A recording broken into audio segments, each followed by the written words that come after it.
Welcome to goal classes और आप देख रहे हैं DAV यानी कि डिटेल्ड एनालिसिस वीडियो।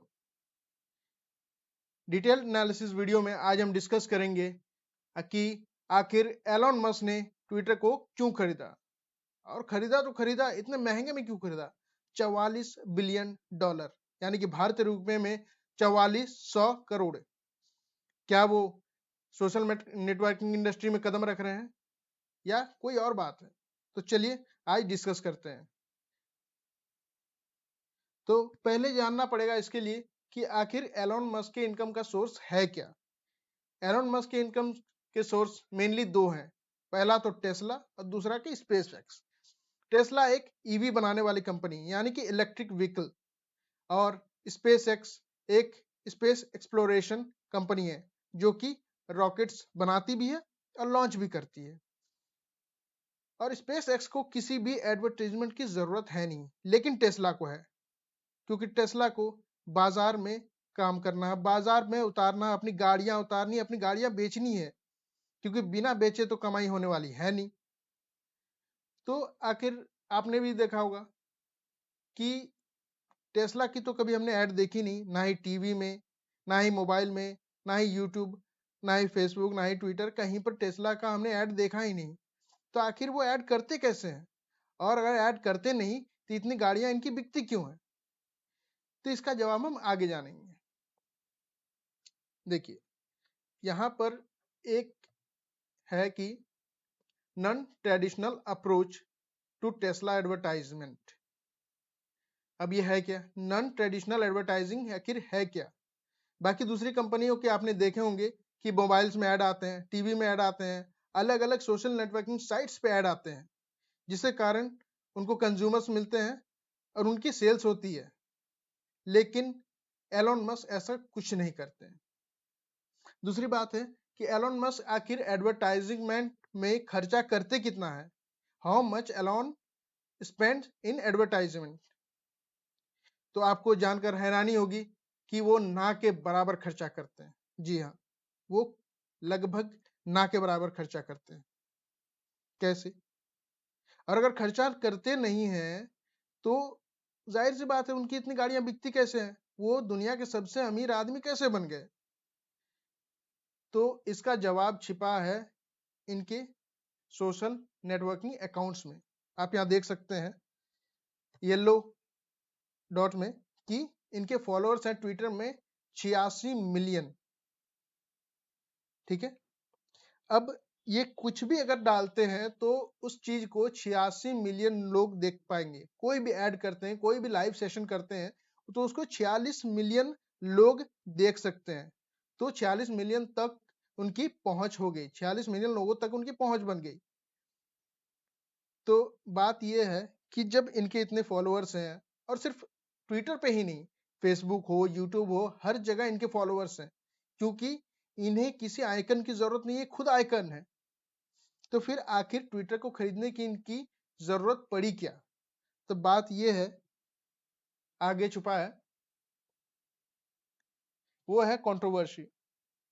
तो बात यह है कि अगर एलोन मस्क को कंट्रोवर्सी का दूसरा नाम बोल दिया जाए तो बुरा नहीं होगा, या कह सकते हैं गलत नहीं होगा, क्योंकि एलोन मस्क का और कंट्रोवर्सी का बहुत ही लंबा रिश्ता है।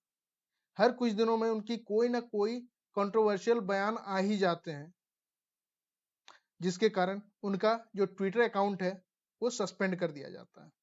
जिससे होता क्या है कि उनकी लोगों तक पहुंच कट जाती है। लोगों तक पहुंच कटी तो उनके सेल्स में भी इफेक्ट पड़ते हैं।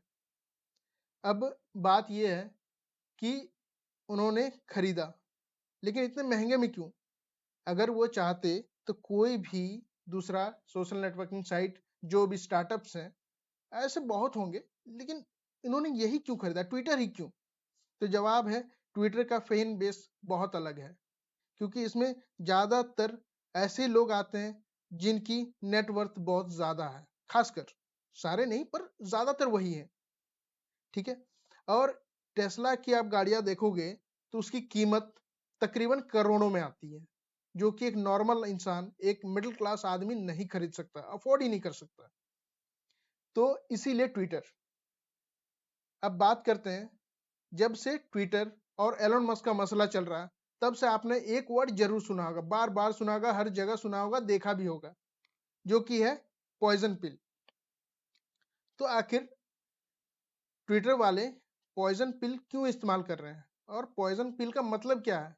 क्या ट्विटर वाले अपने सारे कंज्यूमर हैं उनको क्या जहर की गोलियां बेच रहे हैं या जहर की गोलियां बांट रहे हैं? नहीं, ऐसा कुछ नहीं है। तो आपको इसके बाद इसकी स्ट्रेटजी समझनी पड़ेगी। आखिर पॉइजन पिल होता क्या है? देखिए, बात यह है कि ये शेयर मार्केट की दुनिया में पॉइजन पिल एक कारगर हथियार है। कभी कभार, कभी कभी ये उल्टा भी, ये ऐसा हथियार है जो अगले को तो बर्बाद करता है लेकिन खुद को भी बहुत हद तक बर्बाद कर देता है। तो जानेंगे कैसे। तो चलिए समझते हैं आसान और सरल शब्दों में कि ये पॉइजन पिल आखिर है क्या, इसकी स्ट्रेटजी क्या है। तो पॉइजन पिल को समझने के लिए आपको एक एज्यूम करना पड़ेगा कि मान लो कि 100 आम बाजार में उतारे गए और पूरे 100 आमों की कीमत रखी गई 200 रुपये, जिसमें से 10 आम एलोन मस्क के पास है। तो उस हिसाब से उन 10 आमों की एलोन मस्क के पास कीमत कितनी हुई? जाहिर सी बात है 20 रुपए। लेकिन मान लो कि 100 आम बाजार में और उतार दिए गए। अभी टोटल कितने बाजार में आम हुए?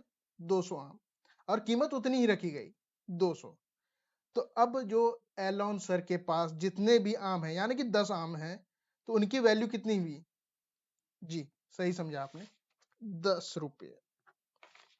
तो आपके पास जितने भी आम बचे हैं ना, उनकी कीमत घट गई। इसमें ट्विटर ने कुछ नहीं किया, बस अपने जो स्टेक्स हैं, स्टेक्स की नंबर्स बढ़ा दी। उससे क्या हुआ? एलोन मस्क के पास जितने भी स्टेक्स थे ट्विटर के, उनकी कीमत घट गई। अगर मान लो उनके पास अगर पहले एक अगर स्टेक की कीमत अगर 10 रुपए थी, तो अब 5 रुपए हो जाएगी। ठीक है, तो यही है पॉइजन पिल।